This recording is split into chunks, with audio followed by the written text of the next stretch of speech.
if you're looking at a house as a carport, and in that carport you go into it, and there's a washer and dryer usually, and that leads into like a kitchen, and then there's another point of entry in the house, that's the front door, that leads into like a larger living room space. I typically guide investors to go ahead and divert the entrance to the house to that carport, because now that front bedroom becomes two bedrooms. And those two bedrooms, one of them has his own private entrance, and then the other one has entrance into the main part of the house based off of how you do like a little box for them to be able to get into the main part of the house through two doors. And then now your neighbor's only seeing one person going through the front door. And then now everyone's going in through the carport to get into the house, and it's not bothering anybody. So the money is made in acquisitions, and there's a lot of savvy little things that you do. So when you do select a property, you do hit those indicators that get you bonuses. You do have your private entrances. You do have multiple egresses. You do have larger size rooms, because now you set your house up based off of what's going to get you the higher returns. You do go ahead and put the desk in the room because you want to attract the person that works for those tech companies. And that desk is an extra amenity that looks fantastic in your photo. So instead of buying a house and just running around and trying to pick anything, in the acquisition process, you're already selecting the house based off of those features that are going to generate you that higher rent rate.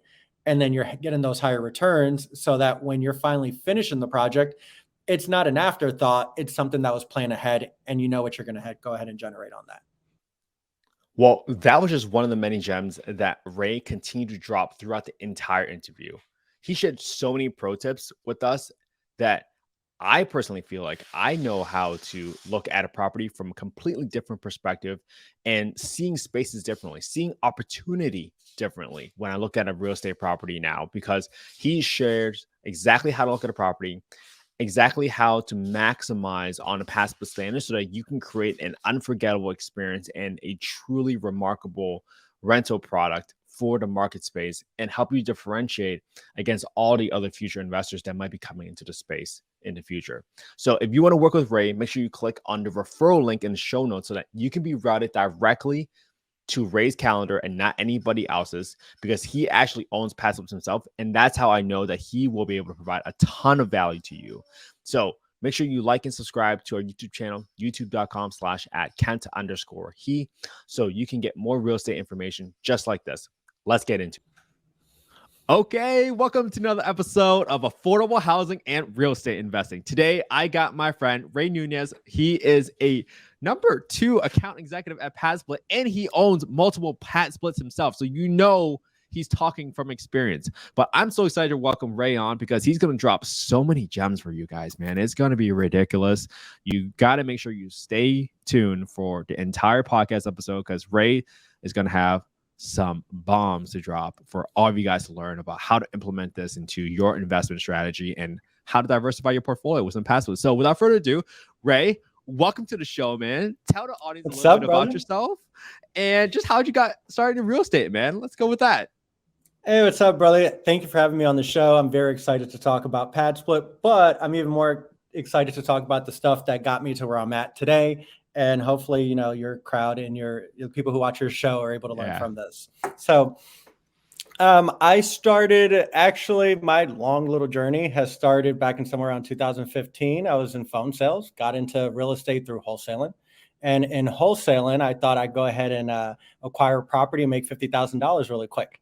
But from there, I joined a small firm in Orlando, and from dropping signs to submitting offers to acquisitions and sales, we got absorbed to a bigger company. And in that bigger company, I realized that, hey, I could do it myself. And with my fiance and business partner, Oriana, we decided to go ahead and do our own thing in 2019, thinking that 2020 was going to go ahead and be a spectacular year, and COVID. So with COVID, you know, that COVID discount that everybody was trying to get back in 2020 on every single type of property, and that nobody wanted to buy in March or April or anything like that. Yeah, that's how started my own company when it went, and, you know, basically went. So we pivoted though. So this story ended up going very well. We noticed that hedge funds were acquiring properties. we noticed that they were picking up things above market price. And we were just picking Mm, up properties, keeping it for a month or two, kind of wholesaling it, rehabbing it, and throwing it back on the market. wow. And with that, we were able to go ahead and make some money in 2020 and 2021. I will say, though, that how I got into PadSplit is that at one moment, Oriana wanted to go ahead and work for one of the hedge funds that she was selling to. So she went ahead Mm, and left our partnership to go ahead and do that. And I noticed that there was a company that was hiring executives in Florida, and that company happened to be PadSplit. wow. So they hired me as their account executive for Florida. And they're like, hey, let's go ahead and chase some dreams. Let's go ahead and talk about affordable housing. And me selling properties to investors to flip, I didn't know the first thing other than people were being priced out the market. So PadSplit was a nice way to get into the co-living space and the affordable housing space and to kind of right some wrongs in my wholesaling life. So that's my long, short story on PadSplit. Dude, what an incredible story, man. You've done a little wholesaling and you've had success doing wholesaling, which not a lot of people can honestly even say. And now you get into this, what I'm calling is probably the next era of high cash flow or high yields for single family rentals because that was the Airbnb game a couple of years Mhm. ago. That was a whole craze. But now I really honestly see that PadSplit is going to be leading this forefront into the next sort of best exit strategy. So that is really cool, man. Like, well, maybe in just 1 or 2 minutes, can you just explain to audience like what PadSplit is for people that have never heard of PadSplit? Just give us like a quick crash course on what it is. Yeah, definitely. So PadSplit, in short, is a marketplace platform that is nationwide. We are the largest co-living market space in the United States, and we're in over 18 cities nationwide. So what PadSplit does is, as a two-sided marketplace, they not only have a spot for you to go ahead and put your property on the platform to rent by the room, but then they also help build the ecosystem so that these investors have an easier process and hedge against a lot of the risk of renting by the room. And so PadSplit, through their technology, is able to offer you as an investor marketing for your properties, screening for your properties, collection Mm, of the rent at your houses, as well as handle member-to-member disputes. So if there's any type of issues in your house, PadSplit has a whole department dedicated to go ahead and get that phone call or message for you so that there's a buffer between you and the people in the house. And then on the flip side for hosts, PadSplit's giving you a dedicated account executive that's going to go ahead and guide you through the process of onboarding your property, educating you about the process, and connecting you with vendors that make your process a lot simpler. dude, do you practice that? That was like so concise and precise. Dude, that was nice, man. I didn't think you would do that in less than a minute, but you did, and that was pretty incredible. But you mentioned a couple of things there about like handling member to member disputes. We're going to get into that because Mhm. I definitely want the audience is obviously thinking about like, hey, how do you handle issues when you have so many people living under one roof? What does that really look like? We're going to get into that. But maybe let's start from the very beginning. If I think about what happens in real estate, right? You have to acquire the property first. And part of that is stem from having an expert like you, which is why I brought you on the podcast. Because when I have a conversation with you, I was like, wow, this guy really knows what he's talking about. So I want to get a sense from you. Like, how do you identify deals? Like, what are you walking into a home? How are you looking at a home? And give some tactical advice for people that are out there that are just looking to pass this for the first time. How to spot a deal? So pad split deals is a lot simpler than a lot of people give credit to. So not every pad split house has to be 2,000 square feet. And I think that's a conception that most people have. A house needs to be huge. A house needs to have a lot of Mm, parking spaces for it to be a great pad split. But it depends on how you're acquiring a property. It depends on how much capital you have. But for me, pad split is the perfect thing for a BRRRR method. And so I'm looking at properties that would be a fix and flip. And mm-hmm. instead of fixing and flipping it to someone else as an end buyer, you're keeping it for yourself so that you can go ahead and cash out, refinance, keep the asset, and make the money and pull the equity out. So properties that make sense for pad splits are ones that have extra bathrooms, not just one bathroom. You want to Mm, look at two bathroom, three bathrooms. You want to look at awkward space for a fix and flip. A weird bonus room or weird rooms that are just huge for no reasons. And you're like, families aren't going to want this huge living room. It's massive. Well, for pad split, those are easy 2, 3 bedrooms inside wow. that space.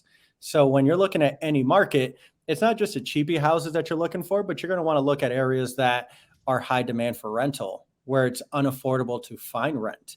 And with that, you have high demand for people who want to go ahead and rent your rooms out. And so when I look for a property, it's more on the space, the flow of the house. It's on how many windows you have in that space, because those windows are very important for egresses. You want to have 2 egresses per room, a way into the room and a way outside of the room to the outside part of the house. You want to deliver, those bonus rooms or office spaces? Fantastic for PadSplit. It's not great for resale because resale doesn't have a closet, so it's not considered a room. But for PadSplit, it's a room that you don't have to do anything else other than furnish it. So it's more on the how to make your life simple by buying a house that has great flow, that you can add additional rooms with doing less rehab to it. And then making sure that you make the money on the acquisition, as everyone says. Wow. So I love that. If I were to just quickly summarize for you, what people should definitely look at, windows. I think that's something that we haven't really discussed with people, where in the past Airbnbs, people were just looking for as many bedrooms as possible, get as many heads and beds. But now that was a great piece of advice. When you are trying to add a room, you need 2 means of egress. You need a window for people to get out. And also you can probably frame a drywall and provide another front door and people can get out that way. Genius, absolute genius. And I love that you brought these big rooms, because I know in Florida, there's tons of sunrooms, of Florida rooms, whatever you want to call it. Those could be great conversion opportunities for you right there. So I love that you also talked about bathrooms. Tell us a little bit more about bathrooms. Like, what does the demand look like for bathrooms, en-suites? Because it seems like it's the opposite of what we see in Airbnbs, where bedrooms are a higher priority, but it seems like bathrooms are where is that in PadSplits. Am I right? So bathrooms is a fantastic topic to talk about, because with bathrooms, it's less rehab costs. Because if you're taking a 3-bedroom, 1 bath, and you're going to go ahead and convert it to a 6-bedroom, well, for PadSplit, the minimum standard is for every 4 bedrooms, you want to have 1 public bath. You don't always just want to do the minimum standard. You want to go ahead and provide a better experience so these members are staying in your property longer. But at the other side, the other side of the token, as an investor, I don't want to go ahead and get to 6 bedrooms and add 2 more bathrooms. 2 more bathrooms might be $16,000. So when acquiring a property, you want to go ahead, I'll take the 2-3 over the 4-1, because I could go ahead and generate bedroom space inside of a garage, a Florida room, a dining room, a living room, a bonus room. There's so many rooms to go ahead and create bedroom spaces out of, but to go ahead and do plumbing and to add extra bathroom is cumbersome. It takes away from bedroom space.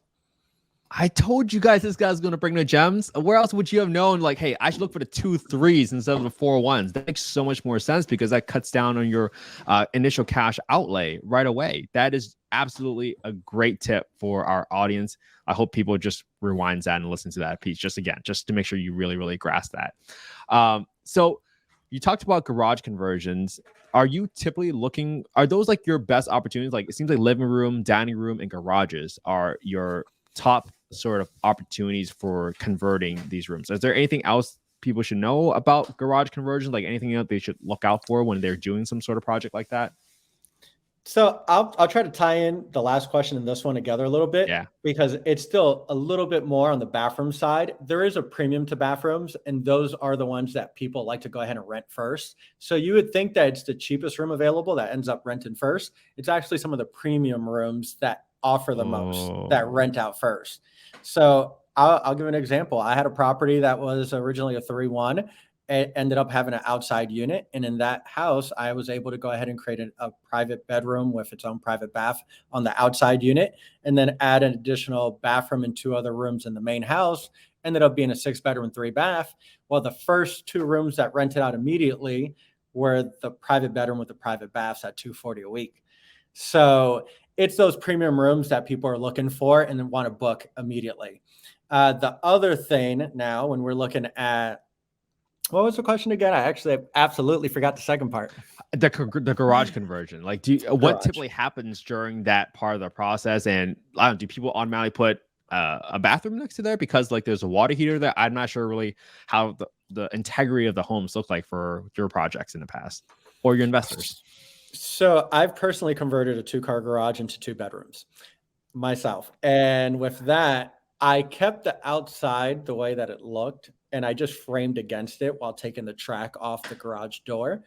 And I Oh, used the original egress that was already there on the side of the house for windows for those rooms. smart. So it was quite easy to go ahead and do flooring in the room, put laminate flooring, frame out the room, and then pass over the AC from the main part of the house into the garage because the garage was underneath the second floor. So it was a split level house. And so that wasn't a hard conversion. And I'm able to get $1,600 out of those two rooms, but not only get $1,600, but it's an easy conversion back in case I ever wanted to sell it down the line. Right, But because you with also kept the garage door in place, right? I'm sorry to interrupt you. I I got too did no, excited no, you're about fine. what you do. It's collaborative. It's collaborative. So garage conversion, and you're absolutely right. In bathrooms, there's a lot of opportunity to go ahead and not in bathrooms, in garages, you have absolute opportunity to go ahead and make bathrooms in there and make one whole garage. If it's a one car garage with the washer dryer in there and the water heater, you can technically make a master suite in there. But in Oh. Florida, what I've seen a lot, people that flip properties already convert these carports into bedroom spaces that are just additional like living room space. And Mm. people are already converting garages into bedrooms. So that might not count for the flipper in regards to like square footage, or it might not be great for value, but for pad split, that's just an additional revenue stream. That's additional income in a property. But that's an easy conversion for you to go ahead and do a private ensuite. And the private ensuites would generate you somewhere around $40 to $50 more than your traditional bedroom on a pad split. That's a great number for our audience to listen to and anchor to. Like it's additional $40 to $50 per week whenever you have an ensuite. That can make your ROI really, really worth it. Do you remember how much your garage conversion like costed at all? Rough range? Yeah, I was gonna say that varies, but you're looking Mm. at somewhere around $8,000 for two rooms. Oh, That included some electrical framing and duct work that went into the rooms. It was mostly got, cosmetic, though. There wasn't much mm, that was done to it because the laminate floor went over the concrete flooring. The got framing of it. the room was done. There's a step down into the garage from like the bay area around the sides, and Mhm. that step down is where I made the wall that framed the rooms out. And then the Oh, electrical was kind of passed through the house anyway. And then the duct that went through the den of the house kind of goes over both rooms. So it wasn't a hard process to do wow. or expensive. So, well, I'm glad you actually talked through that process a little bit because a lot of folks, when they, I'm sure you deal with this with new investors, right? Like people are very scared about, hey, what if this goes wrong? How does this process work? Sometimes people need to have the exact answer for every single step of the process before they actually take the next step instead of like, hey, let me go figure it out. So that's why I brought you onto the show because you clearly have experience and you know what you're talking about and you have that eye for identifying how to convert a property. Maybe the next let's take this conversation into markets because I really want the audience to hear from you, Ray, about how do you decide what's a good area to invest in for a pad split? Like what neighborhoods and areas? Like how do you think about all those? Sometimes in real estate, we talk about the macro indicators, right? Like job Mhm. growth, population growth. What might differ when people are looking at neighborhoods or markets to invest in for PadSplits? What do you recommend and how are you looking at those markets? Well, those macros are still fairly important, especially when you're Mm-hmm. investing into a city to go ahead and do a pad split. So I live in Orlando, and in Orlando, we know that we have X amount of people that are moving into Florida on a daily basis. That number, I don't have it off the top of my head, but knowing that there's a ton of people that are moving from other states because there's no state taxes, because it's landlord friendly. Because of a lot of different factors that make people, the weather is fantastic in Florida. There's a lot of people that are moving to Florida. And knowing that, you understand that it's not getting any cheaper. Real estate's only getting more expensive. The cost of living is getting only more expensive. The minimum wage isn't increasing substantially. So with that being said, it's a fantastic place to go ahead and buy a property, knowing all those different factors that your appreciation is going to go up, rents are going to go up, that there's going to be a high demand for your pad split property to keep increasing year over year. And nothing against the Rust Belt states because there's still potential for fantastic pad splits. We were in Indianapolis, we're eyeballing Cleveland. So we're in a couple different markets where yeah, there's factory work. There's workers that come in and out and are happy to go ahead and stay in a property for a long time.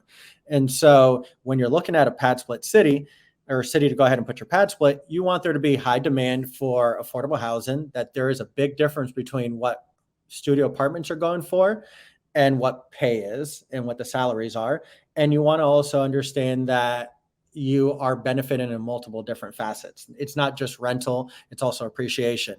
It's also um, it's also consistency. It's not just one type of job within that type of market. You don't want there to be one mega factory and that mega factory kind of just defuncts.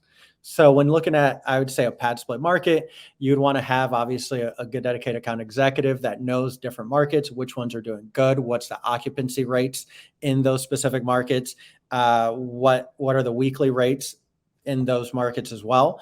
And with that type of knowledge that we gather at PadSplit, we're able to kind of direct you in a better direction so you can go ahead and be able to put your money in the right city based off of what it is that you're looking to make.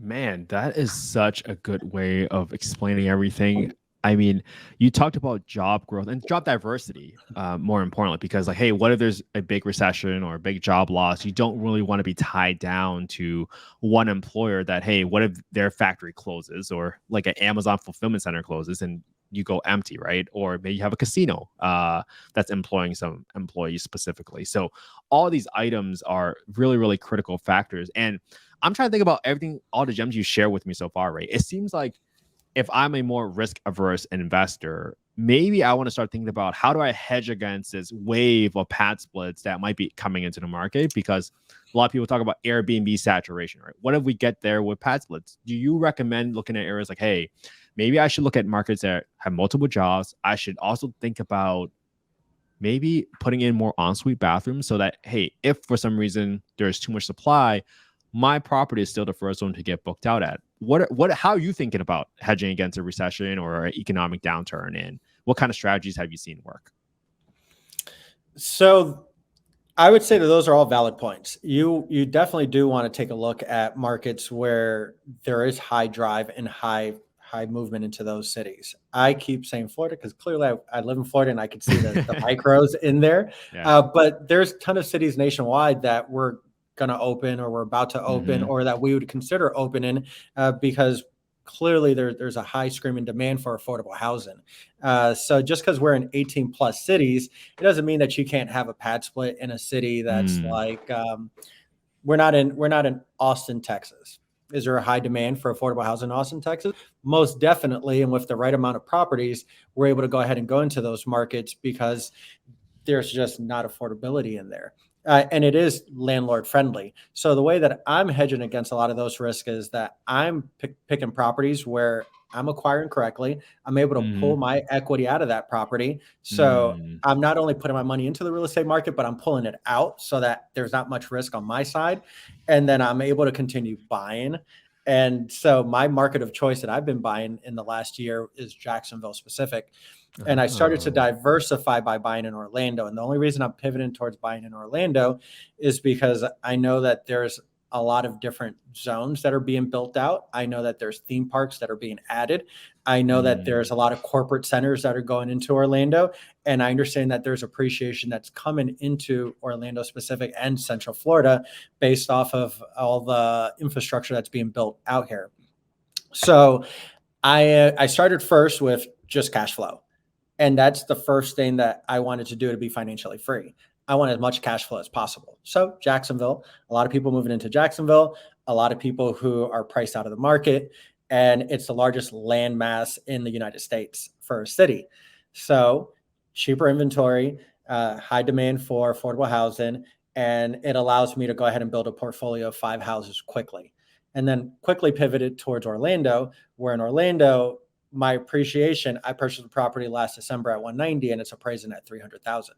Whoa, let's go. So my next movement would be to go ahead and pick another city now where it has a whole different set of jobs and I'm able to buy commercial property to where now the commercial property will give me a whole different valuation and it's a different type of asset. So I would just understand going into buying PadSplits or buying any type of investment property that you want to have a plan. And with that plan and the right mentors and the right teachers and guidance, you're picking markets that make sense to how you're acquiring properties. Man, that's some like, you should be on, so you're going to get booked out for so many more podcasts after this, right? You're just giving such great advice to the listeners, because that's exactly what people wanted to hear. That's a path that you chose, and that has worked out for you because you say, hey, let me prioritize cash flow. Then maybe let's look for a market where the fundamentals are still there and there's a lot of room for appreciation. In real estate, right? Cash flow and appreciation, if you can get both, that's like the best of both worlds. Like that's the best bang for your buck.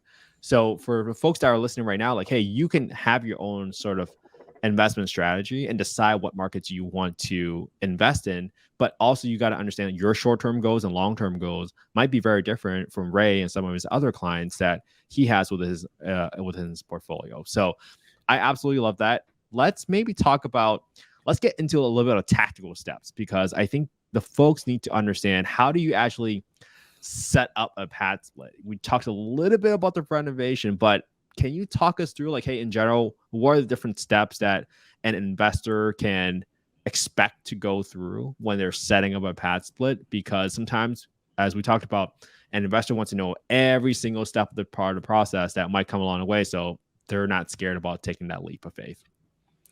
So there's a lot of preparation work and the education side of it. And there's only so much that you can learn in a very short amount of time while you're trying to get into this market while it's hot. And I know that there's a lot of people that say that the market's not hot, but it absolutely is. Interest rates may be a little bit higher, but what you're generating with a PadSplit is so much more that it doesn't matter what the interest rates are, that you're generating cash flow, and there's still a lot of equity that's in these properties. So when acquiring a property, there's a lot of pro tips. There's a lot. If you have a portfolio of properties, if you have a lot of properties, for example, and I've seen those types of investors, hey, I have a property, I've had it for 10 years, I'm generating $1,200, I'm happy. It's a 3-bedroom, 2-bath. Well, guess what?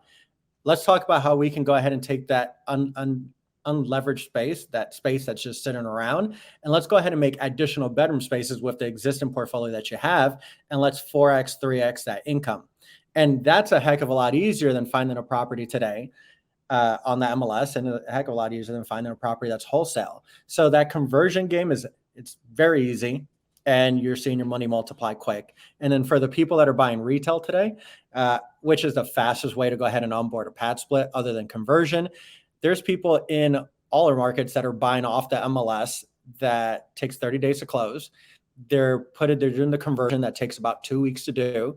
They're preparing the property that takes about a couple days to do, and they're already live on the property by the second month. Wow, second month, that's fast.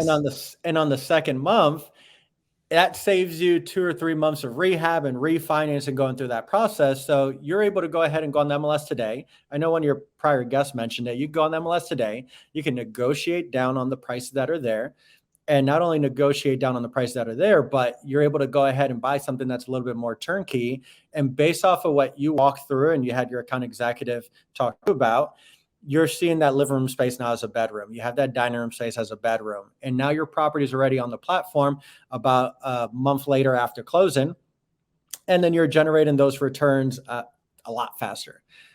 But there's that third option where you're trying to find properties in today's market. You're trying to get at a discounted rate, and you're trying to pull every cent that you can out of a deal. So working with a reputable wholesale company, one that provides comps, one that, videos, Matterport reports, a lot of photos, maybe someone that is MLS trained, a savvy real estate agent, they could go ahead and provide you properties. And partnering up with a good contractor, you're able to, and a good account executive again, you're able to go ahead and analyze a property fast enough to where you're getting something that's 70 cents on the dollar, 65 cents on the dollar, and you have a great opportunity to go ahead and cash out refi and pull money out and then do that wall conversion. It is a more lengthy process, but what you're doing there is you're scrapping every bit of money that you can so that you can have it just rinse and repeat afterwards. Man, for anyone that's listening right now, we have the referral link. I'm going to drop it in the YouTube video. So if you want Ray as your account executive, when you are thinking about how do I analyze the deal? How do I look at this deal differently? Because so many times, 9 times out of 10, sometimes when you are on top of a deal and you just don't know it, it's probably because you just don't know how to look at it. And you need someone like Ray with that lens, that unique perspective, like, hey, this living room is probably 1 or 2 bedrooms. And that could be the difference between a deal and not a deal. And that's why it's so important that you work with A players. Seriously, work with A players like Ray, because he knows what he's talking about. I love all those acquisitions tips. How about on the setup tips? How have, like, if you were to, like, you've done a few yourself already. If you had to say, like, there's like a best way to set up a Padsplit, like, what would those steps entail, right? Like, do you order everything first? Do you finish a rehab? Like, when do you order stuff? Because there's some little logistical things that, I don't know, I wish I learned when I was setting up my Airbnb, but I'm hoping to learn from you because you already have that experience already. So what PadSplit already does is build that ecosystem out for you with vendors, not just agents, but furniture companies, with insurance companies, Oh, some contractors, and some handymen. Depending on the market you're in, I myself, since I buy properties, I share a lot of the vendors that I work with. So you can work. Well, I'll prepare you in the process. Here are the PadSplit standards. Here are the ways to maximize on the PadSplit standards. Instead of you setting up your property to only have one garbage can, you'll probably want to set up to have 2 garbage cans. You want to have 2 refrigerators. You want to label the cabinets by numbers so that it's easier to trash out those cabinets when someone moves out. There's a lot in there, little tips that only an experienced investor that's gone through the process will be able to tell you. So instead of using key locks, or instead of using combination locks, use Wi-Fi locks. Have everything oh, connected. Provide TVs inside of bedrooms so that those TVs you can connect to your Netflix account. And now it's an additional premium in the room, and you're highlighting that in the photos of the listing. So oh. we're going through those standards in the very beginning on educating you. But as you're acquiring the property and waiting to close, we're going over when to order furniture. Depends on what furniture you're ordering, but that might take 2 weeks. That might take 1 week, but you want to assess how long the rehab is going to take based off how you acquired the property, and then plan to have the furniture come in. I personally recommend to go ahead and stage the rooms, take photos of the rooms, do Matterport in those rooms and in your house so that you can best highlight your property. Very similar to Airbnb, because it's those better looking rooms that rent out first in those markets. And so we're going through a timeline that's already been done hundreds and hundreds of times, not only with mom and pop investors, but also institutional investors that we work with. So we're going through basically a timeline of acquisition, rehab, putting furniture into the rooms, optimizing your house to go ahead and make it the best pad split, and then taking great photos so that you are highlighting the best features of your house so that when it goes live, it's done fairly quickly, and then you're making money a lot faster. Man, those are some great tips on using Wi-Fi locks so that you can always change that stuff remotely. I think for people, I really want this point to be hammered home because you brought this up about putting in Netflix, staging your homes. People sometimes forget that real estate, you are providing a product, and think about how nice that product is. Allows you to charge a premium. Think about, an Apple iPhone where you are trying to have a very simplified user interface, but it's a beautiful product and super easy to use. That's how you stand apart from all the other competition. So listen to what Ray just talked about, staging, like doing those small little things, making your decor nicer than all your other properties allows you to charge a better premium. And again, you will probably get booked before all the other properties. Like, standing out, it's still a competitive advantage in any single business. So I love all those tips and tricks, Ray. So you There's have a a ton of couple clients. more. There's a couple Yeah, dude, more I could let's give. go through them. Let's go through So, them, man. so when you're onboarding a property, there's regular calculators that we have on the platform, right? Well, the calculators that I like to go through on the platform, just as reference and guidance, is one that allows you to go ahead and set the property up the way you would when you onboard the property. So on there, you're able to select, is it a small room? Is it a medium room? Is it a large room? You can go ahead and pick the type of the size of the bed that you're going to go ahead and put it in the future. So knowing that type of stuff in the acquisition part of your process, you're able to go ahead and see a living room that has a side exit on the living room to go to the outside of the house. So while you're preparing your house, now that exit on the side of the house becomes a private entrance for that specific room. And now that private entrance generates you a higher return because you're able to charge more because it doesn't disrupt the other people in the house.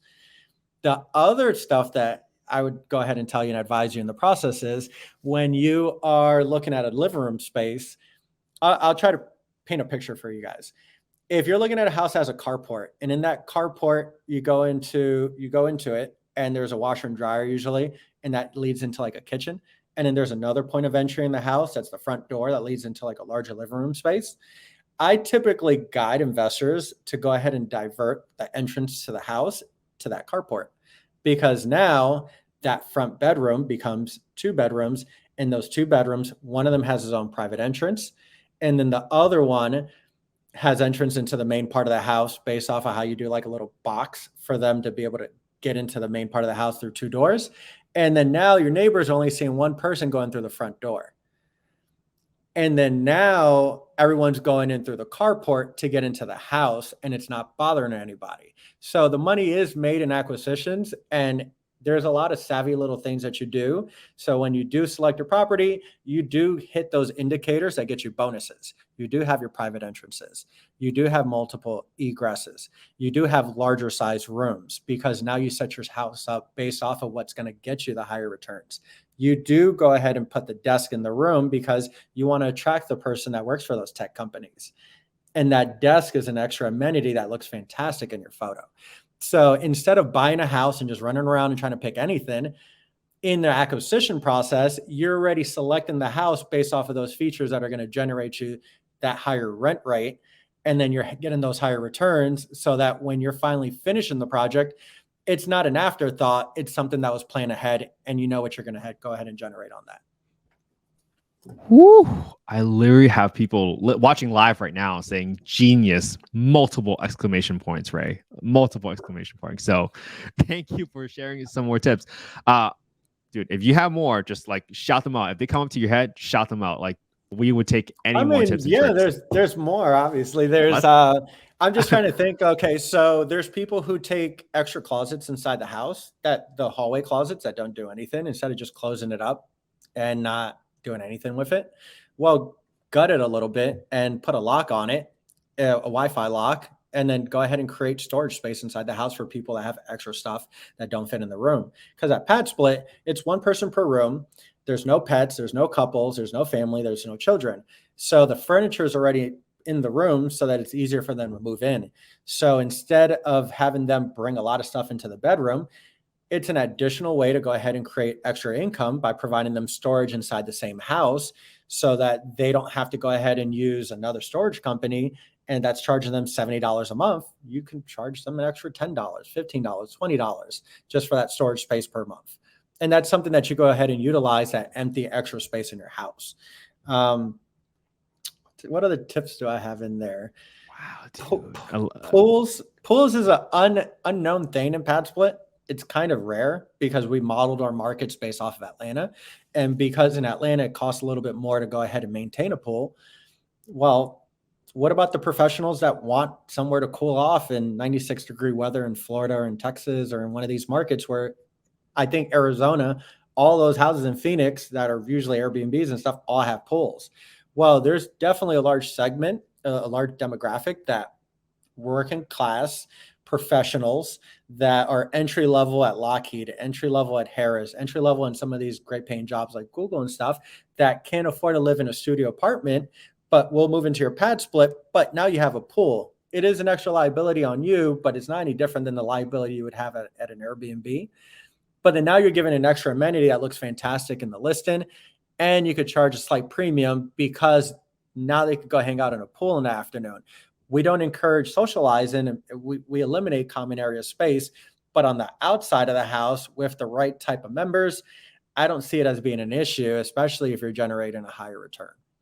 Wow, what great ways to get additional revenue. Like not only are you turning internal closets into self-storage, like I feel like you could, with some of these larger backyards, why can't you just put a shed in the back, right? And also rent it out as self-storage for additional units. That could be a genius way. Pools, we've seen premiums for pools in Airbnbs that you as an investor might decide, hey, let me go lead the way here. Let me start doing all all my properties with pools. Maybe that's your investment strategy. Maybe that's how you want to stand out. I don't know, but you have to check your ROI and see whether or not the weekly and monthly pool maintenance is actually worth the investments. We had a question from the live audience whether or not you've seen any sort of investors convert like old assisted living buildings or that are empty into pad splits, any sort of like commercial opportunities like that you're hearing about? I have someone converting a property in Leesburg, so it's just north of what we considered a core market, but it used to be a dentist or doctor's office, and they're Oh. retrofitting the property into pad split. It's very common. I guess it depends on the actual structure itself, because a lot of these older doctor's offices have windows that don't open, and those external windows that don't open, that's an expensive cost. But if it's an I'm from up north, so I'm from New York. I'm used to old Victorian buildings that get converted into offices. And so if it's something like that, that's just an absolutely large property that takes up a whole corner of a lot, then those types of properties, as long as your egresses are there, then that's an easy conversion for a pad split, being that there's probably enough parking spaces because it was an assisted living facility. There's enough rooms, and it was designed for a lot more people. But pad splits, I've seen schools in Georgia converted into pad splits. I've Schools. seen Wow. schools. I've seen churches converted into pad splits. I've seen apartment complexes change into pad splits, and old lofts converted into pad splits. So it seems like you can almost, the pad split exit strategy really works. It's more dependent on, hey, you got to look at all the different factors that Ray just talked about. Egress, are the windows openable or not? And then what does your plumbing look like? When I think I heard about your doctor office or dentist office, like, hey, within each dental office, there's a sink already. So there's some plumbing already. So that Extra could be a bathrooms. very, yeah, that's a really, really smart way. And you talked about parking, like, oh, parking's already going to be there. So you're not going to have a big uproar with the neighbors there. So I think those are very, very good points for you guys to take into consideration as you're considering where to invest and what properties you're buying. Because just like all Airbnbs, when they had this huge uproar about, on media saying Airbnbs are just party houses, you might run into issues like that with your properties or your passive properties in single family home areas. So we talked a lot about the good and great upside to PadSplits, Ray. Let's debunk some of the issues that people talk about, because I think this is where I really want to get into the meat of the discussion with you. Let's start with like member disputes. You got a lot of people living in a home. What have you seen as like a best practice to prevent those issues? But also, like, have you ran into any of those issues yourself? So I would caution everyone when doing a pad split in general, there's risk in real estate, and it's real estate across the board. So evictions are part of everything. As a platform, what PadSplit authentically does very well is hedge against a lot of those potential issues. So instead of the national average of 6 point something% evictions on long-term rentals, PadSplit's evictions are less than 2%. Our collection rates at 97%. Our occupancy rate across all markets are 90%.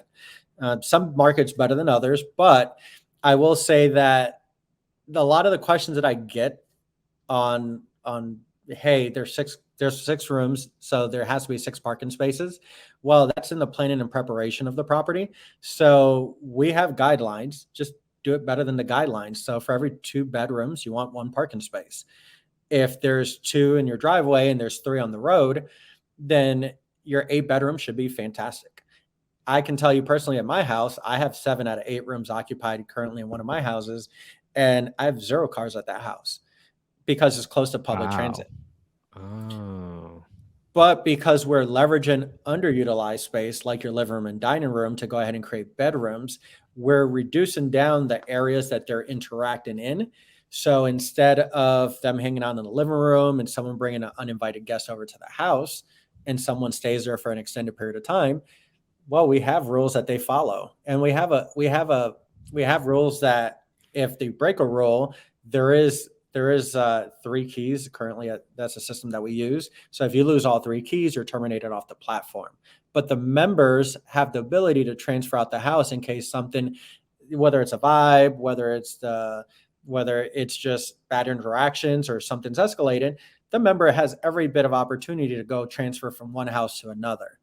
If it becomes habitual, I believe that there's a charge that's given to the member that keeps transferring. I believe there's only 1 free transfer. But yeah, we're eliminating common areas so that they're not partying. We're eliminating common areas so they're not interacting much. We're screening people by doing background checks, credit checks, and work verifications so that we know that the person that's moving into the house can financially afford the house. And so that we know how many evictions they've had in their record in the last 7 years. And we also know that they don't have any violent crimes or felonies within the last 7 years as well.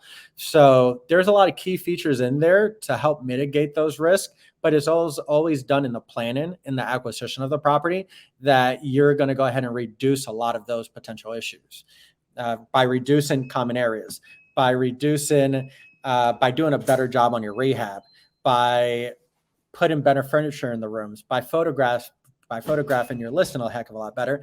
You're attracting those members that can afford those rooms, that are willing to pay those higher rates, and you are limiting their interactions to bathrooms and kitchens.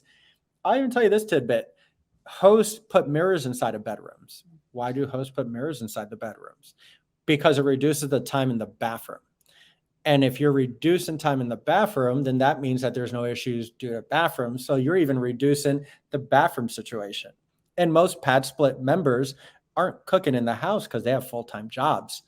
So being that they have full-time jobs, they're usually taken out. So when they're doing takeout, give them the extra garbage cans so that they could go ahead and dispose of those garbage cans, and it doesn't make your house look like a total mess.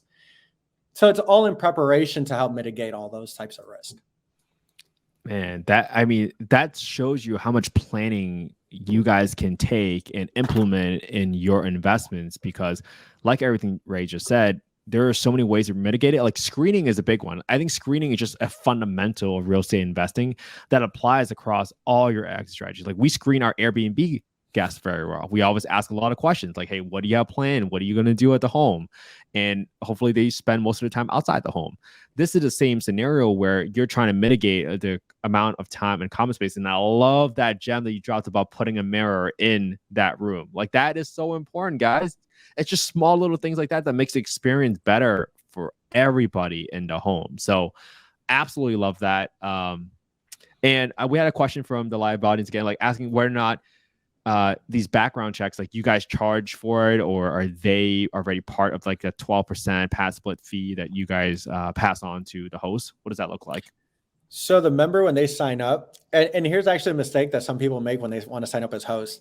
Some people sign up as hosts on the website, but hit member by mistake. And then they end up paying like a $20. They end up paying whatever the fee is to go ahead and become a member. Well, that member side is for the tenants in the house. And so that fee you pay is to go ahead and be screened. And so we're doing the screening on you based off of, again, your credit mostly to identify evictions. And then we disclose that to you. Your financial, what you produce, you can, I believe we use Plaid. It's a better question for, I guess, the product department, but they'll go back, they'll look at your bank account or they'll look at your checks. And so you'll link your bank account to Plaid, and then Plaid will verify what you're generating, what you're making, and then you'll see rooms that you qualify for. And then the other indicator would be violent crimes. Obviously, you don't want somebody with crazy criminal history moving into your PadSplit. So there's a feature on the platform that allows you to say yes to the member, and so you could turn it on for any one of your properties. And so it'll give you 24 hours. You'll get an alert that someone wants to move into your property. And in that 24 hours, if you leave it idle, it'll approve it by itself. But in that 24 hours, you're able to see how much they make, how much they're verified for, how many evictions, and if they cleared the background check. And sometimes they'll tell you where they work at based off of how they clarified what they make. And then you could go ahead and say yes to the person that's trying to move into your PadSplit based off of their income. And you can technically reach out to those members and do an additional level of screening to ask them, hey, have you ever lived in a co-living model before? Have you ever had roommates? How long have you been at your job? What was the shortest amount of time you stayed at a rental property? And so you can do an additional level of screening so that you can verify the person that's moving into your PadSplit. Wow. And I think those are such great tips again for screening your residents, guys. Like PadSplit isn't going to force anyone into your home. It's ultimately your choice at the end of the day. And hopefully with over time, you should definitely incorporate those additional questions that Ray just mentioned. But over time, you're going to learn like, hey, what if I do run into this bad scenario or you have some issues with tenants? Learn from it. Learn from it and think about how do you ask that question in the future so you can try to prevent these issues from happening in your home. So that's why I loved having you on, Ray, here, because we get to eliminate the fear, pull aside the fear, but then also show you like, hey, even in the worst case scenario happens, whatever that might be, you get to learn from it and you get to implement some changes into your business and then prevent that issue in the future. So I will say one thing because I didn't answer the question. I just kind of remembered it. What are some of my experiences, I guess, as a host that might not necessarily be great, but how I learn as an investor and what you should do as an investor.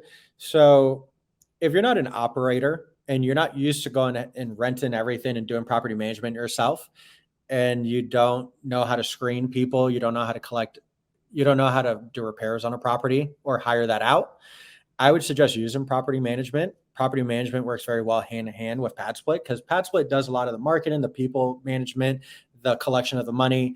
They'll handle the member-to-member disputes and they'll guide you in the process. But PadSplit doesn't do anything to your physical house. So if your grass needs to be cut, or if there's any servicing that your house needs, I'll give you an example of one of my houses.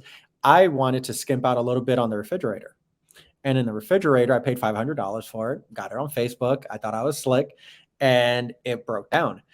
Well, my property manager was able to mitigate that. So PadSplit reached out to my property manager. My property manager, being very skillful, talked to everyone in the house, hired someone out, and was able to do a lot of that for me so that I don't have to be property manager or so hands-on on my PadSplits so I can keep expanding what it is that I have.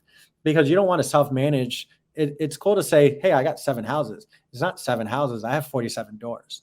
47 doors are 47 individuals. And so as an operator, you got to know what you're good at, what you're not good at. And so a good property manager will screen people. A good property manager will talk to someone if they paid late.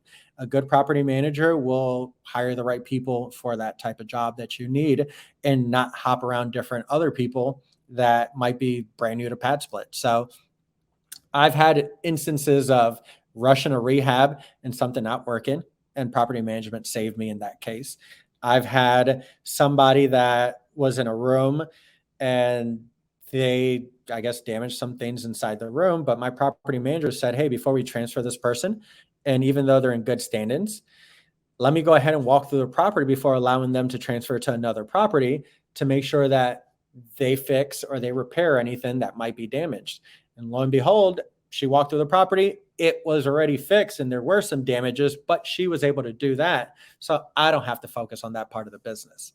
So I will say that surrounding yourself with a good team, finding out what your weaknesses are and hiring out to those weaknesses are fantastic bits of advice. And I would always highly recommend it, but it's mostly been on the admin stuff. I haven't had anything crazy, maybe a non-payment for a week, but then they fulfilled their payment moving forward, because if you miss 2 payments in a row, you're terminated off the platform. So somebody would not pay for a week, but with property management, they'll talk to the member inside the room and they'll figure out what's going on. And that person's, up to date with their payments by the time the second week rolls around. Man, and I think that's why you got to have good property management, because unless you guys, I mean, we all do this for the freedom of time, right? Or financial independence. Everyone kind of has that same dream. And if you really want to do this long term, you got to have a team that in place like Ray, like his property management company, so that can handle all these minute issues. So that maybe you go raise more private capital, maybe you go acquire more properties. Unless you truly love operating your property and you want to be a property manager, these are things that you need to factor into your underwriting and your analysis to make sure like your costs will cover it. But again, you have folks like Ray and other account executives that can help you underwrite and get to a more accurate number so that you know what the potential numbers might look like on a monthly basis. So Absolutely love these gems, Brand. Ray, hey, I don't think we ever talked about. Do you know how much on average it costs to set up a room for a Padsplit with the locks, the furniture, and everything? I don't think we ever got through or talked about that. Just rough So range. the number that Oriana would say is about $1,000 for a room, and that's furniture, locks, and whatever it is that you're going to go ahead and put into the room. Mm-hmm. But that's why it's important to have the right account executive that could connect you with the furniture people that he uses. And so I've been able to get it down to somewhere around 700. I'd say about $800 or so per room for Mm-hmm. locks, for furniture, for the necessaries that would go inside of a bedroom. Mattress, full-size bed, nightstand, dresser if it's needed, desk, chair, box spring, mirror, lock, and door number on the door. You're looking somewhere around $700 to $800. Ray, are you building all this furniture yourself, or you hire like a handyman to do all this stuff? Nope. On the first property, I at the first property, I ordered everything on Amazon, and I'm like, hey, this looks fantastic. I got king size bed, queen size beds. It looked great. I spent about 2 weeks trying to onboard that property. Now Oh, I work with like a vendor because I bought the property in Jacksonville and I'm 2 hours away. So I would have to drive up there to go ahead and build, do that for a couple of days, work as an account executive, guide investors through the process, come back home, do normal stuff, and then go back. Yeah, I'm not doing that again. Furniture company delivers it for you, sets it up for you, and prepares it the way that you'd like. You go in potentially and throw some comforters on it, stage the room, hire a photographer, have the photos taken, and you're onboarded in like a day or two because the person already came and built everything out for you. So I'm a strong proponent on ordering furniture and having it built from the company. yeah, this is not an ego thing, guys. You guys don't just say you did everything on your own. Sometimes it just makes the process so much more enjoyable when you are able to hire a team out and handle some of these activities. So you don't hate yourself for going through that process and you don't want to go through it again. You got to enjoy this part of the process, right? This is the fun part. And I absolutely love those points that you said, Ray, where you should hire some of this stuff out. Buy, and then other key things, buy sturdy furniture. There's like little tidbits, Mm, like certain cities have hotel liquidation furniture. And so mm, those hotel furnitures are sturdy. They're a lot cheaper. I will buy furniture for $500 to $550 for a set that would fill up a room. And that's about, you're saving $300 in the process, but the furniture is solid. That's not going nowhere. It's already seen thousands of people and it's going to see maybe another thousands of people more. So there's that option. But don't skimp out. Don't buy IKEA. You're just going to re-buy furniture and it's not a good yes. investment. So don't skimp out. If you're cheap, you end up paying twice. Dude, what great advice, man. That's why you should not buy cheap furniture because you're just going to be shooting yourself in your own foot later down the road. Like you're going to be burning time, essentially reordering furniture. And that's not a spot you want to be when you're trying to grow and scale your portfolio. All right, right. This has been an amazing conversation. We're getting to a point where I want to ask this question to like all my guests that come onto the podcast because, as you know, affordable housing is such a big problem. And some people have always told us, hey, affordable housing is impossible to solve for. I don't really believe that to be the case. I think it's a collective effort that everyone needs to pitch in and everyone needs to contribute their little piece to the puzzle. So I would love to hear from you. Like, hey, why do you think affordable housing is so hard to solve for? And I don't know if you have any ideas or solutions, we would love to hear it. Kent, you took my answer, bro. It is a collective effort. It's not something that somebody that's renting out 4 rooms in their house as a mom and pop co-living operator is going to solve. It's nothing that PadSplit would even solve, on their own. Uh, they're they're doing it as a big name where they are lobbying for affordable housing. They're lobbying for changes in definition of a family, zoning, and we need people like that.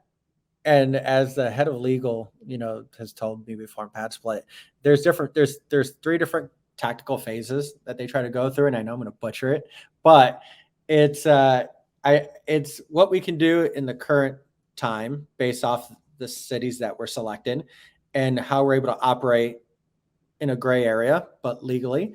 And then what we're able to do in the short term with some change according to what cities are doing.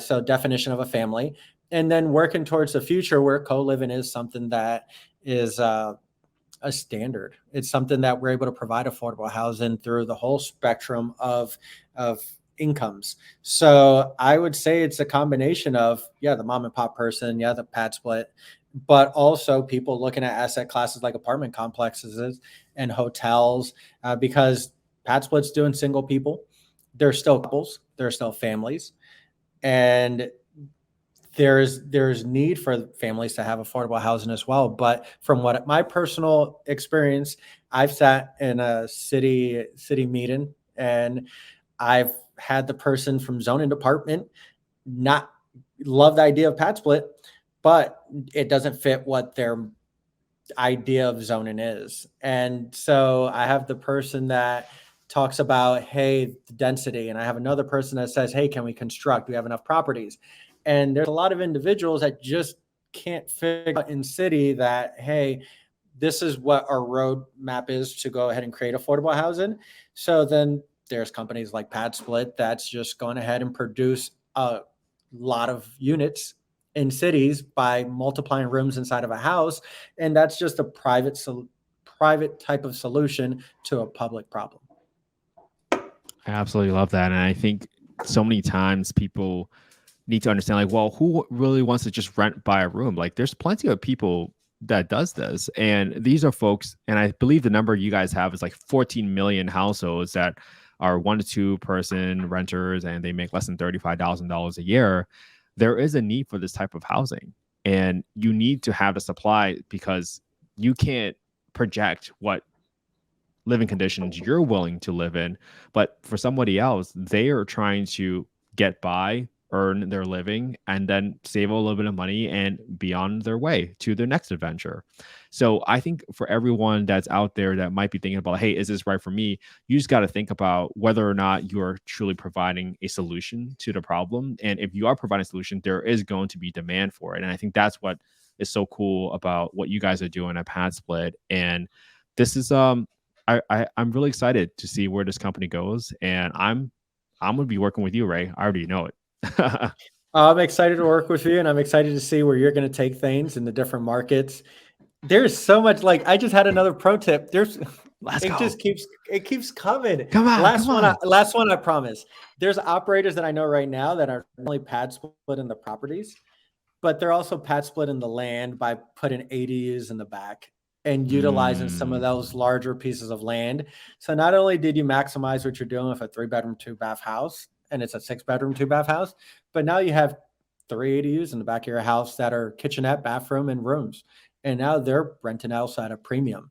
And so there's a lot of properties that fall under that, especially as you get to more like suburbs, non-HOAs, or in between 2 larger markets like Tampa and Orlando. There's parts like Lakeland where there's a ton of land.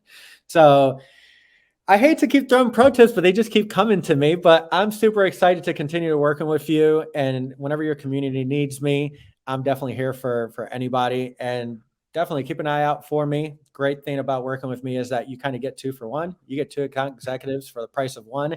You have one that worked for a hedge fund and the other one that worked for PadSplit for a while. So, oh, we had another live question come through. They just want to know in general, like, what have you seen being charged per room across like the entire spectrum? Because like you mentioned en suites, you mentioned like almost standalone ADUs to private rooms where they're sharing like 4 to 1. Like, what kind of numbers have you seen for rental rates by room for some of these different types of room units? so some of our cheaper, for a lack of a better term, room rates I've seen is like 130. Wow. And you'll Okay. see that like in Houston, possibly Cleveland, Detroit, and certain markets. I've even seen properties in Jacksonville somewhere around 130, 140. But some of those cheaper price rooms are some of the larger operators, like family offices that are acquiring properties in these markets. And so what they're doing is just kind of cookie cutter. You buy a house, you maximize it, you don't photograph it well, you don't do anything extra. But there's no such thing at the current moment as saturation for PadSplit, because unless the affordable housing crisis has been solved and there is affordable housing for everybody, then we haven't reached anything. But I do very well in markets that an operator like that's operating in because I'm given a different product. Each house is a different product. But some of the more expensive weekly rates that I'm seeing, $395 for a room, and that's Wow, an ADU. 395. Okay, Yep. ADU, got it. But it varies. So I'll kind of give you some windows. I would say like a year to year and a half, Jacksonville was somewhere around $130 a week to rooms being as high as 270, which is one of my Mm, houses. And so in that house, you're looking at about $1,200 a month for one room. And then in Tampa, you started off similarly somewhere around 130, 140. And now you're seeing rooms cross over the 300 mark to 395. And then in Orlando now, the average, if you look at any of these markets, it's not the same numbers I'm giving you because it's a collective of all the properties. But in mm, Orlando, it was an average of 205. But my most recent host that worked with us put their property out at 350, and there's no ADU there. It's just a private bathroom. And their bedrooms are now 230, 240. But it's because it's in a different part of Orlando, so there's mm. different jobs. There's hospitals, there's airports, there's schools for teachers. Like the teachers end up staying in PadSplits. So different area, different price points, and then we keep obviously expanding. So we keep testing those different comps. But Miami, just to kind of cap this off, Miami's starting their weekly rates at $300. Whoa. Wow. So Very more expensive it's purchase relative. prices, but yeah. It's all relative. Affordable housing is a relative term. Workforce housing is a relative term. Me working at McDonald's is a different necessity than me working at Google as an entry level person. But my $80,000 in Florida is fantastic. But my $80,000 in New York is near poverty. So it's like, yeah, as we go into different markets, you're going to see the different ranges going from what the lower costs are based off of an area to the higher price points based off of a different asset. Man, thank you so much for that summary, Ray. And this has been an awesome conversation, man. I'm so glad you were able to kind of make your way onto the podcast and share your wisdom and experience with our audience. Like, can't thank you enough, man. Seriously, I really, really appreciate it. And if people want to reach out to you, Ray, like where can they get in touch with you? Where can they contact you? Well, first and foremost, if they're coming from your community, hit that link, and that Thank link you. gets you that extra special customer service that I definitely give any one of Kent's people. But additional to that, my Instagram is REIANT Nunez, NUNEZ. So real estate investment, Ant Nunez. And we have a Facebook group, but that Facebook group is for people that are looking to get into PadSplit and want to mingle with existing PadSplit hosts and that want to go ahead and be educated a little bit more. Mm, I allow that community to flourish and educate each other while we chime in as admins to kind of point everyone in the right direction. So that specific one, and I know it's Florida, but it's PadSplit, the Florida group. And I help admin that. Oriana admins that one. love it. And it's open to anybody that wants to join. Awesome. So, guys, if you're thinking about PadSplit, please hit that referral link in the show notes, and you will get some special attention from Ray, a guy that knows a lot and is going to be one of those A players you want on your team. So, thank you so much, Ray. Really appreciate it. Hopefully, we'll have you back on in like a couple of months or maybe in a year from now and just see how much your portfolio has grown, man. Thank you so much. Definitely. I appreciate it, brother. All right. And we're out.